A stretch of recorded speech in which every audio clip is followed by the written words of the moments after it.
Bom, pessoal, vamos começar o nosso estudo de programação paralela conhecendo a ferramenta OpenMPI. Ela é uma ferramenta gratuita, livre, muito utilizada na programação paralela e em sistemas distribuídos principalmente, porque ela tem a possibilidade de fazer conexões entre hosts diferentes numa rede, criando um cluster de processamento. Mas ela também pode ser usada como programação paralela baseada num computador individual. No caso da minha máquina aqui, eu possuo um computador Core i3 com 2 núcleos reais. Então a gente vai poder simular esse processamento usando esses núcleos que o meu computador possui. O primeiro código que eu vou mostrar para vocês é um código bastante simples, só para a introdução mesmo dessa ferramenta.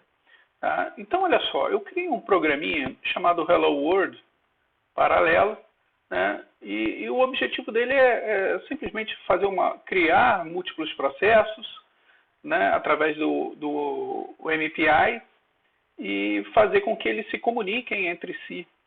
Uma simples demonstração desses recursos. Então, olha só, vamos dar uma olhada no código.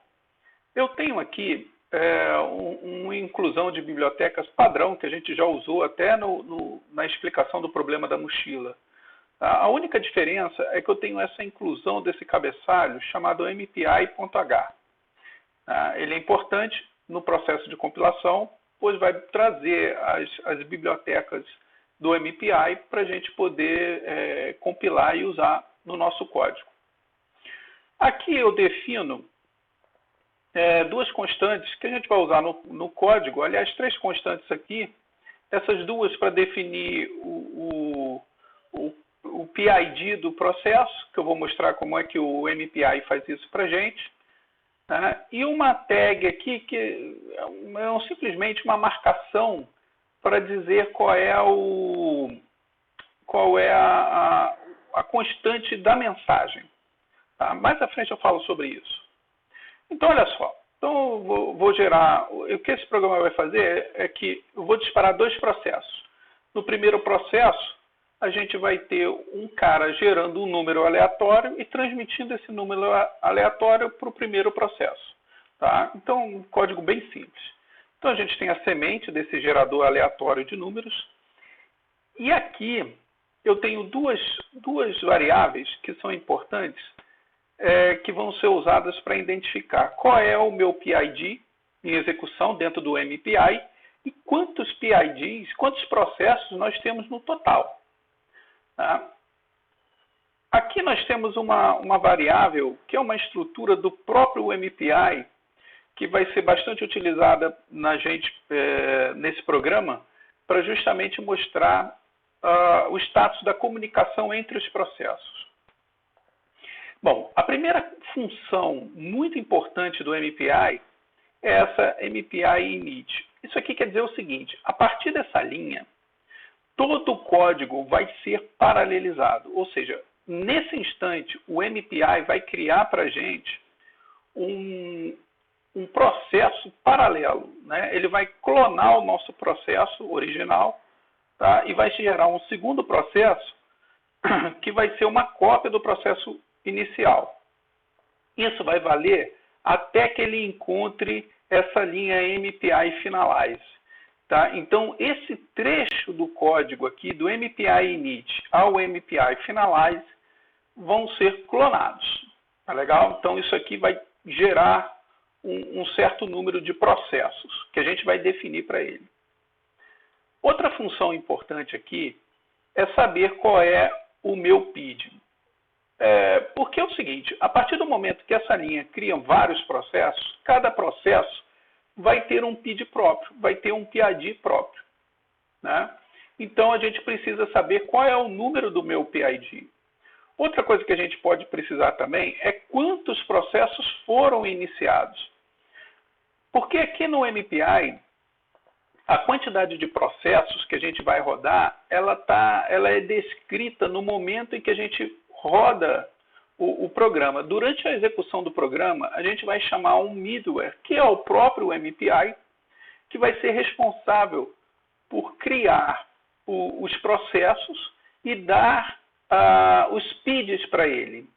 Tá? Durante a execução a gente vai ver isso claramente. Tá? Mas com essa função aqui, na primeira a gente consegue saber qual é o nosso PID específico, qual é o PID daquele processo específico, e aqui a gente consegue saber quantos PIDs tem ao total. Tudo isso armazenado nessas variáveis aqui, que a gente declarou lá em cima como inteiros. Ok, então eu vou entrar aqui num loop infinito, né? Fiz um loop infinito aqui em C, e o que vai acontecer aqui é justamente a divisão de tarefas. O PID ele é importante para ser tratado na computação paralela, porque é ele que vai dizer qual tarefa cada processo precisa fazer. Por exemplo, se o meu PID for o 0, vamos olhar a constante aqui, ó, processo raiz é 0. Se o meu PID for 0, eu vou fazer uma coisa. Se não, se o meu PID for 1, eu vou fazer outra coisa. Tá? Então, o processo que tem o PID 0, ele vai entrar nesse if aqui. Tá? E ele vai fazer o seguinte, ele vai olhar o valor, aqui vai criar uma variável, né, inteira valor, e ele vai receber, olha só o recebimento de mensagens, como é que funciona no MPI. Ele vai executar essa linha, esperando um determinado valor que vai ser gravado dentro de valor, tá, dessa variável que a gente gravou. Aqui em seguida eu digo para ele quantos valores eu estou esperando nessa mensagem. No caso, eu estou esperando apenas um valor inteiro, né, para ser gravado nessa variável inteiro. Evidentemente, como é um inteiro, eu especifico aqui na mensagem, né, qual é o tipo de valor que está sendo gravado aqui. Então, ele está guardando um inteiro, um único valor inteiro para guardar em valor. Esse cara aqui, essa constante, ela é específica do MPI. Ela está dizendo para o programa, né, qual é a origem dessa mensagem. Inicialmente, a gente pode especificar aqui que eu quero receber a mensagem apenas do processo secundário. Ou eu posso usar essa constante própria do MPI, que significa que eu posso receber a mensagem de qualquer um dos outros processos que tenham sido criados. Tá certo? Então, aqui seria indiferente botar valor 1 ou processo secundário. Né? De qualquer forma, o único processo que vai estar rodando aqui no código vai ser um secundário. Então, no caso, eu posso botar MPI anySource aqui, que vai ser indiferente. Aqui é a mensagem, o tag. Né? A gente pode ver que existe uma constante tag aqui de valor 1000. Né? Para que serve isso aqui? Na verdade, isso é interessante porque dentro do processamento paralelo eu posso ter várias trocas de mensagens acontecendo ao mesmo tempo. Então é preciso a gente etiquetar essas mensagens para que elas não se confundam no meio de outras mensagens. Por exemplo, um processo pode estar enviando várias mensagens para um determinado outro processo. Tá? Então, qual mensagem que está chegando, afinal de contas? Tá? Então, esse tag serve exatamente para identificar qual é a mensagem. No caso, é a mensagem identificada com valor 1000. Tá? A gente sempre coloca aqui um valor inteiro para servir como marcação para essa mensagem. Outra coisa que a gente transmite aqui é um MPI com Word. Isso aqui é o seguinte, isso aqui indica que cada execução do MPI ela tem um valor único. Então, mesmo que eu rode o programa várias vezes, por algum motivo, dentro da mesma máquina, eu estou rodando esse programa mais de uma vez, uma mensagem não vai se confundir com a mensagem de outro processo, porque cada execução do MPI tem um único MPI com Word. Tá? Seria uma segunda etiqueta. Enquanto essa aqui identifica qual é a mensagem dentro do processo, esse aqui identifica qual é o conjunto de processos que está rodando naquele momento. Tá legal? E aqui é o status da mensagem, onde a gente pode recuperar várias funções dessa troca de mensagens. Né? Então, se a mensagem ocorreu corretamente, quem me enviou essa mensagem e etc. Aqui no outro caso, nós temos... então, isso aqui é a única coisa que o processo zero vai fazer. Tá? Ele vai simplesmente receber os valores que estão sendo transmitidos por um outro processo qualquer, para ele. Tá? Mas e se o processo que está executando for o processo 1? Então, ele vai fazer esse else if aqui. Ó. Ele vai verificar, eu sou o processo secundário, então vou fazer isso aqui. Né? Lembrando que o processo secundário é o de PID 1. Né? Então, vai olhar o PID aqui 1, vai falar assim. Bom, então o que eu vou fazer? Eu vou gerar um valor randômico até 100, tá certo? Vou gerar esse valor randômico e vou gravar esse valor aqui.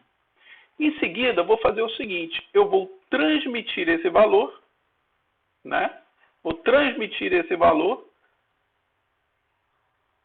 que é um único valor, tá certo? Um único valor do tipo inteiro para o processo raiz. Então, é bem semelhante, o envio de mensagens é bem semelhante ao recebimento de mensagens. Né? De qualquer forma, esse aqui está recebendo e esse aqui está enviando um valor do tipo inteiro. E esse recebendo o valor do tipo inteiro. Só que aqui ele recebe de qualquer um. Aqui no caso, ele está especificando para quem ele está mandando. Ele está mandando para quem for o processo zero, de PID zero. Usando a mesma tag, né, que é necessário para que esse cara receba. Se aqui eu colocar um valor diferente, essas tags não vão coincidir e eles não vão se comunicar entre si. Assim como também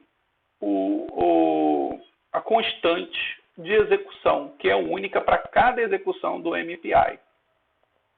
Bom, então o programa a gente pode ver que é bem simples. Tá? A gente vai iniciar ele com 2 processos. Assim que ele iniciar, ele vai ver se é o processo 0 ou o processo 1. Se ele for o processo 0, ele vai ficar aguardando o valor. Se ele for o processo 1, ele vai gerar um número randômico e vai enviar esse número randômico justamente para o processo 0 que está aguardando. Tá? E ele vai fazer isso de forma indefinida.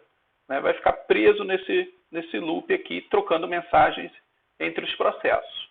Vamos ver isso executando para a gente entender melhor como é que funciona.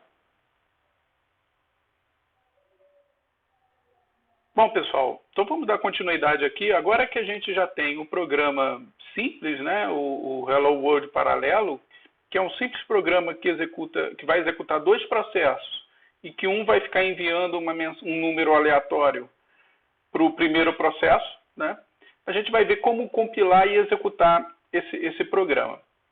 Então, olha só, aqui no terminal, né, onde eu salvei o programa, vamos ver ele lá, tá lá o nosso código-fonte.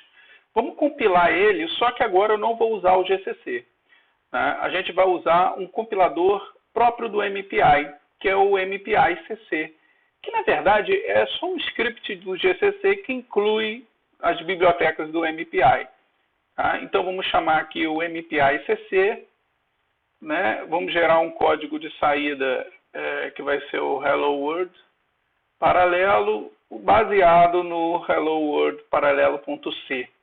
Tá? Então, com essa compilação aqui, ele vai gerar um fonte para a gente.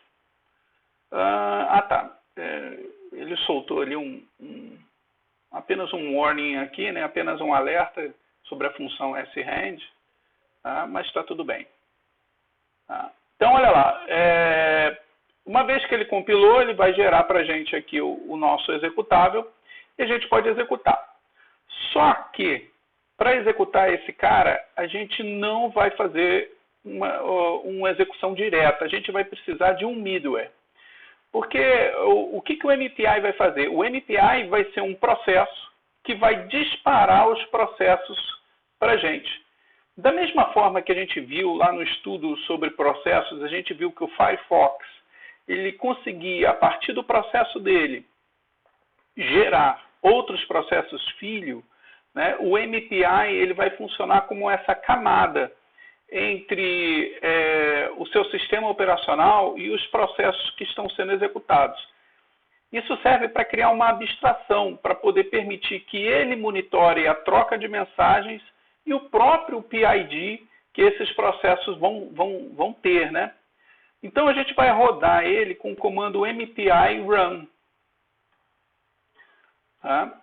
Onde eu posso especificar o número de processos. Eu fiz esse código, né? Eu vou voltar aqui ao fonte, apenas para tratar duas condições, né? Onde o PID seja 0 ou quando o PID seja 1. A gente pode olhar aqui pelas constantes, né? Então, ele simplesmente tem duas tarefas.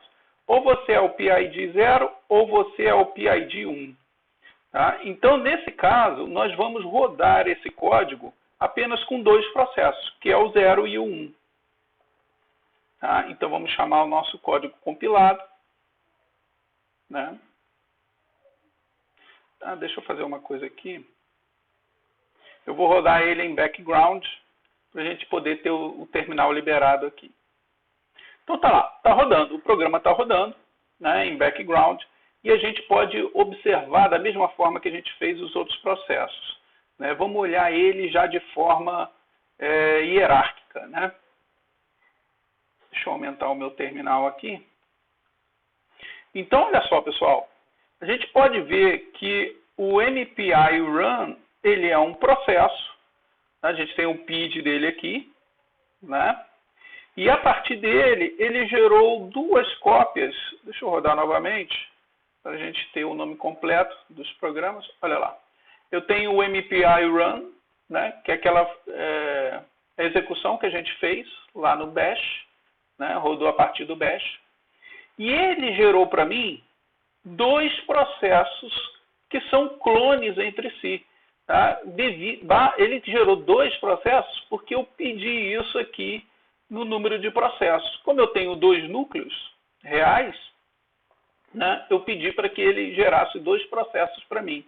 Tá? Então, o MPI run gerou o Hello World aqui, né, a gente pode ver o PID dele aqui, e um segundo Hello World com o PID aqui também.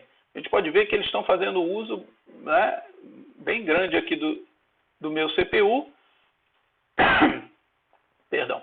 Eles estão fazendo uso aqui bem grande do meu CPU, porque são dois processos, né, que estão em loop infinito aqui, né, trocando mensagens entre si. A gente pode ver o status dele, né, que estão rodando no momento, em background. Tá? Agora a gente pode ver uma coisa interessante sobre esse fato de eu estar rodando com o MPI run. Eu vou chamar um programa aqui, que é o HTOP, né, que ele vai mostrar, entre outras coisas, como é que está o uso dos meus processadores. Tá? Só um minuto, deixa ele estabilizar. Então, olha lá. Ó. A gente pode ver aqui que eu tenho, ele mostra aqui para mim 4 núcleos, mas na verdade eu tenho 2 núcleos reais e 2 núcleos virtuais. De qualquer forma, a gente pode ver que a execução desse meu programa está fazendo com que mais de um núcleo esteja sendo consumido na sua totalidade. Tá? Isso é interessante, porque agora eu estou fazendo uso do meu hardware de forma paralela. Né? Então, como eu disparei 2 processos para executar uma informação, né, ele consegue usar 2 núcleos, um para cada processo. Tá? Isso é gerenciado pelo próprio sistema operacional.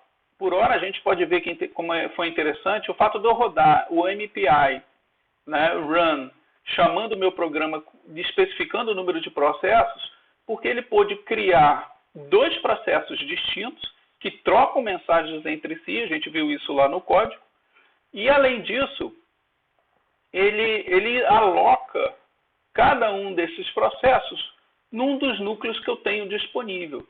Né? Nessa minha versão do MPI, por exemplo, eu não conseguiria alocar mais do que 2 processos, porque ele iria identificar que o número máximo de processos que eu tenho dentro desse meu processador são apenas 2 núcleos reais. Né? Vamos matar esse cara, vamos matar esse MPI aqui que está rodando em loop infinito, é o processo 8814. De forma semelhante ao que eu fiz lá no outro vídeo. Né? Então, matei o processo. Se a gente olhar aqui novamente, a gente vai ver que olha lá, o MPI foi morto, né? Então ele saiu fora. Então agora a gente pode rodar ele de novo, só que agora, perdão pessoal, eu vou rodar ele com um número maior de processos, vou botar 3 processos.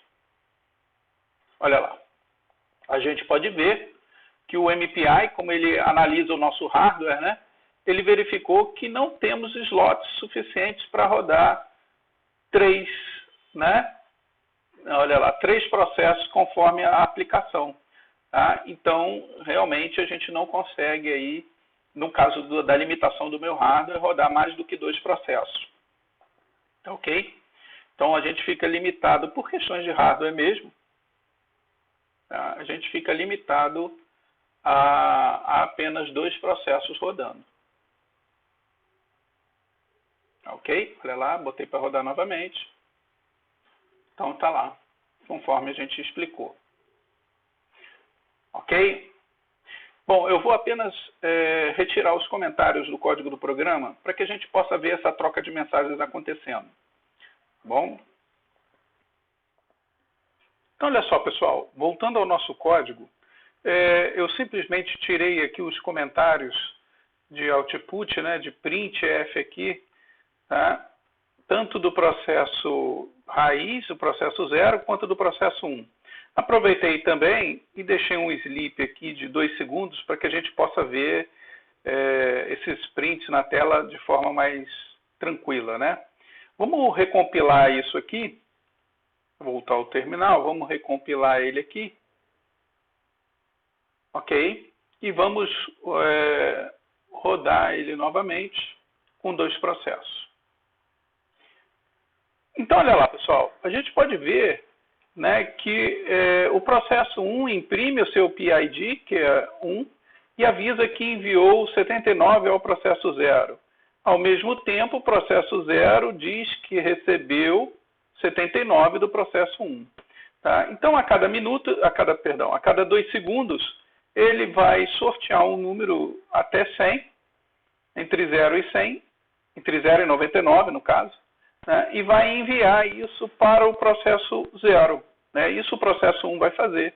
Né? Vai sortear um número qualquer e enviar ao processo 0. E o processo 0 recebe esse número. Embora esse programa seja muito simples, ele contém os elementos básicos para a gente começar a programação paralela. A gente já sabe como dividir tarefas com um simples if, a gente já consegue dividir a tarefa entre os processos, né? E a gente consegue fazer com que esses processos troquem mensagens entre si. Tá? Então agora, no próximo vídeo, vamos ver como que a gente vai atacar o problema da mochila, né, de forma paralela usando o MPI.